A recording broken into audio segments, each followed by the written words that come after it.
Good morning, children. Saira. Welcome to part 3 of chapter 4, The Mughal Empire. Children, before we proceed further, I hope you all are keeping your pen and notepad ready to jot down the important points. Now, let us see what we have done in the previous sessions. Children, we started off with understanding who were the Mughals, right? Then we also learned about how the Red Fort was used in previous times and how it is used currently. Children, we also learned about the Mughal military campaigns. Then we saw the Mughal lineages. We saw that Babur ruled from 1526 to 1530. We also saw that Humayun ruled from 1530 to 1540 and 1555 to 1556. Then we saw that Akbar ruled from 1556 to 1605. Jahangir from 1605 to 1627, Shah Jahan from 1627 to 1658, and Aurangzeb from 1658 to 1707. After that, we learned about Mughal traditions of succession. We also learned how Mughals treated other rulers, as in how was their relation with the other rulers. And in the last session, we also learned about Mansabdars and Jagirdars. So children, today we are going to start this video with gaining information or knowledge about Zabt. Students, the main source of income of Mughal rulers was tax on the produce of the peasantry. In most places, peasants paid taxes through the rural elites, that is, the headman or the local chieftains. Now, children, in the Mughal Empire, Zamindar was the term used to describe all intermediaries, whether they were local headsmen of villages or powerful chieftains. Akbar had a revenue minister that time. His name was Todarmal. Now, Todarmal carried out a careful survey of crop yields, prices, and areas cultivated for 10 years period, that is from 1570 to 1580, and tax was fixed on each crop, and that too in cash. Each province was divided into revenue circles with its own schedule of revenue rates for individual crops. The revenue system was known as Zabt. Zabt system was prevalent in those areas where Mughal administration could survey the land and keep very careful accounts. However, children, this was not possible in the provinces such as Gujarat and Bengal. Now, children, let us have a look at some interesting fact during Aurangzeb's reign. During Aurangzeb's reign, the number of Mansabdars increased to 79. As a result, they had to wait for a long time before they received a jagir. Actual revenue collected from jagir was often less than the granted sum. As a result, jagirdars and mansabdars started to collect as much revenue as possible. Aurangzeb was unable to control this, and thus peasantry suffered during his rule. So, before we proceed further, let us understand that the Mughals used the term zamindars to describe the intermediaries, whether they were local headsmen or the powerful chieftains. Now, their function was to collect taxes from peasants and submit the same to the central government's revenue department. Now, let us take a closer look at Akbar's policies. Abu Fazl was Akbar's close friend and courtier. He was given the responsibility of writing the history of his reign. He wrote a 3-volume history of Akbar's reign entitled Akbarnama. First volume of it deals with Akbar's ancestors. In the second volume, he has recorded the events of Akbar's reign, and third volume is the N-e-Akbari, which deals with Akbar's administration, household, army, revenues, geography of his empire, the traditional culture of people living in India, and also the statistical details about crops, yields, prices, wages, and revenues. Now, let us understand more about the Subedar and Suba.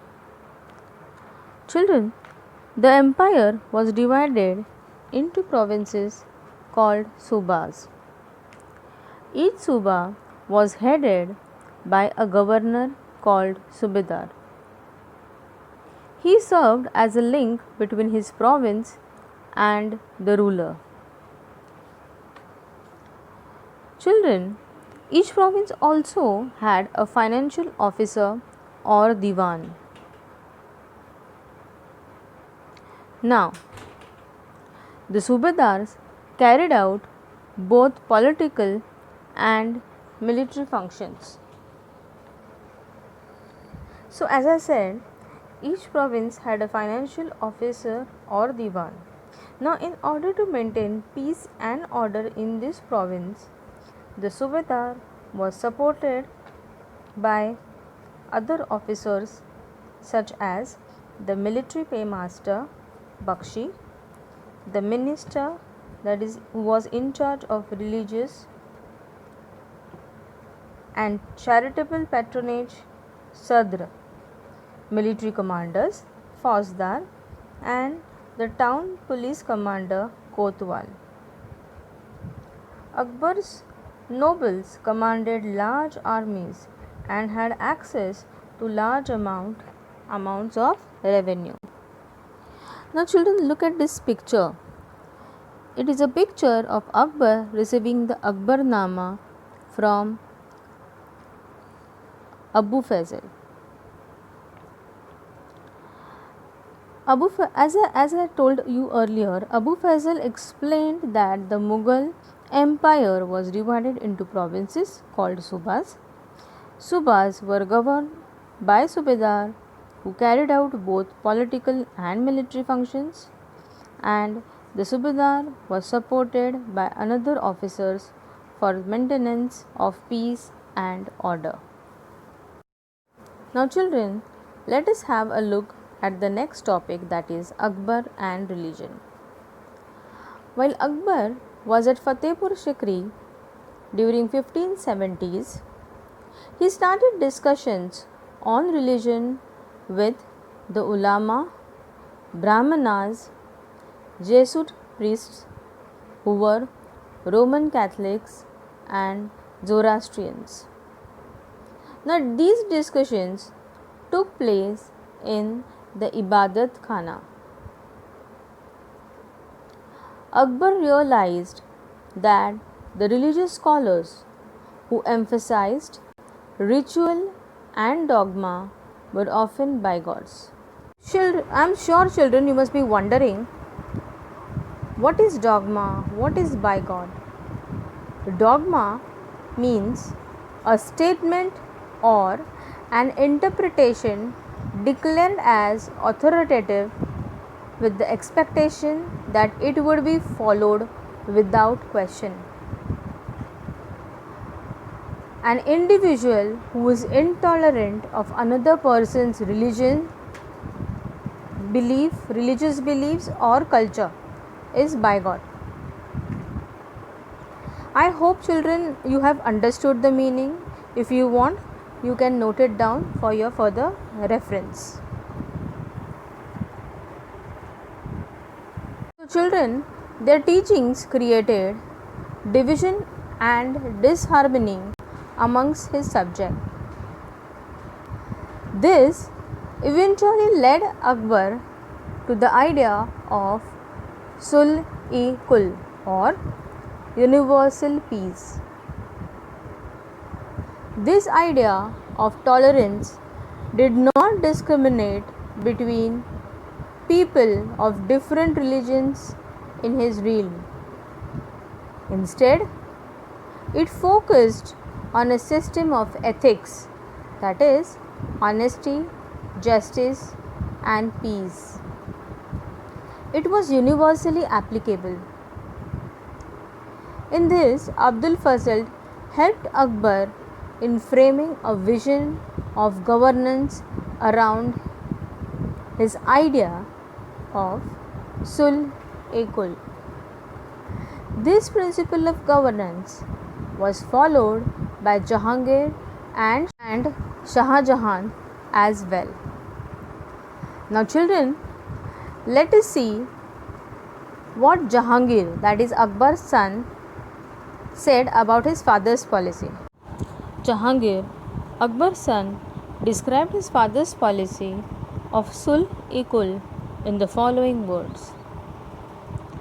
As in the wide expanse of the divine compassion, there is a room for all classes and the followers of all creeds. So, in his imperial dominions, which on all sides were limited by the sea, there was room for the professors of opposite religions and for beliefs, good and bad, and the road to intolerance was closed. Sunnis and Shias met in one mosque, and Christians and Jews in one church to pray. He consistently followed the principle of universal peace, that is, Sulh-e-Kul. Now let us learn about the next topic, that is the Mughal Empire in the 17th century and after. The administrative and military efficiency of the Mughal Empire led to great economic and commercial prosperity. International travelers described the state of poverty that existed side by side with greatest opulence in our country. Documents from the 20th year of Shah Jahan's reign inform us that the highest ranking Mansabdars were only 445 in number out of the total 8,000. But this small number of Mansabdars enjoyed 61.5% of the total estimated revenue. The Mughal emperor and their Mansabdar spent a great deal of their income on salaries and goods. This expenditure benefited the artisans and peasantry who supplied them with goods and produced. The huge scale of revenue collection from the primary producers, that is, the peasants and the artisans, left very little for them to invest.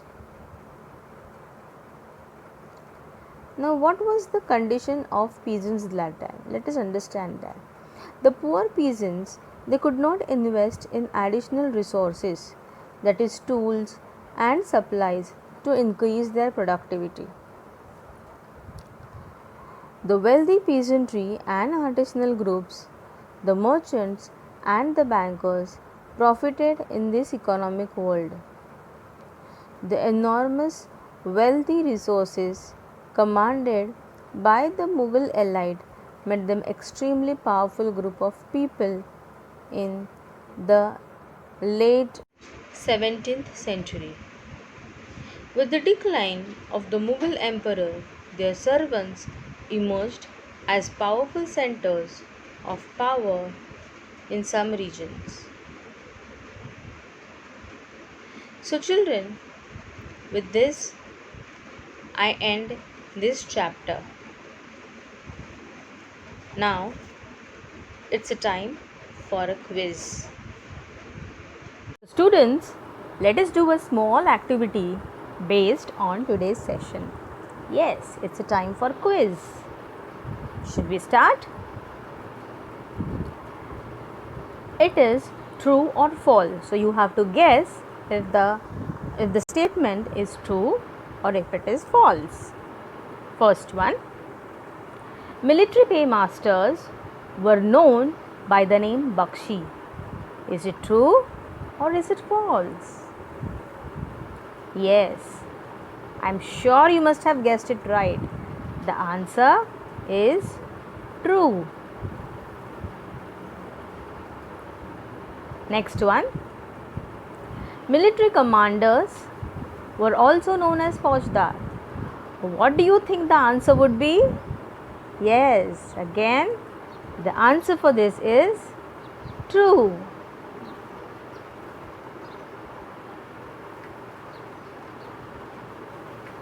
The next question that we have is, Zat is a subcaste known for bravery. What can be the answer? Is it true or false? The answer is false. Akbar used to hold religious discussions at Fatehpur Sikri. Is it true or false? Yes, the answer is true. Children, I hope you have enjoyed this quiz session. And I'm sure you love it very much. It really benefits us a lot as it is a way of taking a recap of the entire chapter or the entire session that we did. So students, with this, I end this session of History Chapter 4, that is the Mughal Empire. See you in the next session. Till then, goodbye and take care.